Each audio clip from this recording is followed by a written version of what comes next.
Drugs మీద, గంజాయి మీద, సైబర్ నేరాల మీద ఉక్కు పాదం మోపి తెలంగాణ రాష్ట్రంలో గంజాయికి, డ్రగ్స్ కు స్థానం లేదు. అట్లాంటి కార్యక్రమాలకు ఎవరైనా పాల్పడితే వాళ్ళని ఎవరిని క్షమించము అనే విధంగా మీరు ముందుకు నడుస్తారని మాకు సంపూర్ణమైన విశ్వాసం కలిగింది. మిత్రులారా, ఇది ఉద్యోగం కాదు, ఇది ఉద్యోగ భద్రత కాదు మీకున్నది. తెలంగాణ రాష్ట్రంలో ముఖ్యంగా పోలీసు విభాగంలో చేరే ప్రతి యువకుడికి ఇది ఒక భావోద్వేగం. ఇది ఉద్యోగ బాధ్యత కాదు, ఇది ఒక భావోద్వేగం. ఈ రాష్ట్రాన్ని మనం వందలాది మంది మీలాంటి నిరుద్యోగ యువకులు, ఉద్యమకారులు ప్రాణ త్యాగాలు చేసి తెలంగాణ రాష్ట్రాన్ని సాధించుకున్నాం. ఈ సాధించుకున్న రాష్ట్రంలో వ్యసనాలకు తావు ఉండకూడదు. గంజాయి, డ్రగ్స్, సైబర్ నేరాలకు ఎక్కడ కూడా అవకాశం ఉండకూడదు. ఈ తెలంగాణ రాష్ట్రం మనది. 4 కోట్ల తెలంగాణ ప్రజలు మన కుటుంబ సభ్యులు. వాళ్ళు ఎలాంటి సమస్యలు ఎదుర్కొన్నా అది మన వైఫల్యమే అవుతుంది. మన మీద సంపూర్ణమైన విశ్వాసం పెట్టుకొని ప్రజాప్రతినిధులతో పాటు 24 గంటలు ప్రజలకు అందుబాటులో ఉండి ప్రజలకు అవసరమైన అందించే సేవలు పోలీసులే. పోలీసులకు సమయం లేదు, సందర్భం లేదు. ఏ సమస్య వచ్చినా, వరదలు వచ్చినా, కరువు వచ్చినా, లేకపోతే భూకంపాలు వచ్చినా, శాంతి భద్రతల సమస్యలు వచ్చినా, లేదా మత కలహాలు వచ్చినా, ఆర్థికపరమైన నేరాలు జరిగినా, ఏమి జరిగినా ముందు బాగానే ఉండి ఆ సమస్యల మీద పోరాటం చేసేది పోలీసు సిబ్బంది, పోలీసు విభాగం.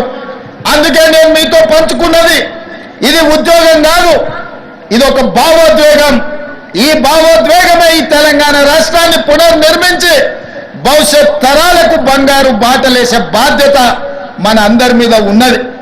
అందుకే ఈరోజు తెలంగాణ రాష్ట్రంలో ఒక పక్కన నిరుద్యోగ సమస్యను పరిష్కరిస్తూ ఇంకొక పక్కన విదేశీ పర్యటనలకు వెళ్ళి జాతీయ, అంతర్జాతీయ స్థాయిలో తెలంగాణ రాష్ట్రానికి వేలాది కోట్ల రూపాయల పెట్టుబడులు తీసుకొచ్చి పరిశ్రమలను స్థాపించి ఆ పరిశ్రమల ద్వారా లక్షలాది మంది నిరుద్యోగ యువకులకు ఉద్యోగ ఉపాధి అవకాశాలు కల్పించాలన్న ఆలోచన మన ప్రభుత్వం చేస్తున్నది. ఈరోజు ఉద్యోగాలే కాదు, నిరుద్యోగ సమస్యను పరిష్కరించడమే కాదు, ఈ సమాజంలో పెట్టుబడులు తీసుకురావడమే కాదు, రైతన్నలు, నేతన్నలు, పట్టెడు అన్నం పెట్టేది రైతన్నలైతే ఆ రైతన్నలకు ఆత్మగౌరవంతో బ్రతకడానికి నేతన్నలు సహకరిస్తున్నారు. నేతన్నలతో పాటు గీతన్నలు ఈరోజు మన సమాజంలో ఉన్నారు. కుల వృత్తులు, చేతి వృత్తులను బలోపేతం చేస్తూ ఆ వృత్తులను ఆదుకుంటూ ఈనాడు తెలంగాణ రాష్ట్రంలో 8 నెలల్లోనే సరిగ్గా 27 రోజుల్లో 18,000 కోట్ల రూపాయలు రైతు రుణమాఫీ చేసి 22,22,687 మంది రైతుల ఖాతాలో 18,000 కోట్ల రూపాయలు వేసిన చరిత్ర ఈ దేశంలోనే మొట్టమొదటిది. తద్వారా మీరందరూ రైతుల బిడ్డలు, గ్రామీణ ప్రాంతం నుంచి వచ్చిన వాళ్ళు, వ్యవసాయము, వ్యవసాయ సమస్యలు, రైతుల యొక్క కష్టాలు తెలిసినోళ్ళు. నేను కూడా గ్రామీణ ప్రాంతానం నుంచి, వ్యవసాయ కుటుంబం నుంచి వచ్చిన వాడినే. రైతు యొక్క కష్టాలు నాకు తెలుసు. అందుకే 18,000 కోట్ల రూపాయలు కడుపు కట్టుకొని నిధులు సేకరించి 18,000 కోట్ల రూపాయలు ఈనాడు రైతుల ఖాతాలో వేసి రైతన్నల కళ్ళల్లో ఆనందం చూస్తున్నాం.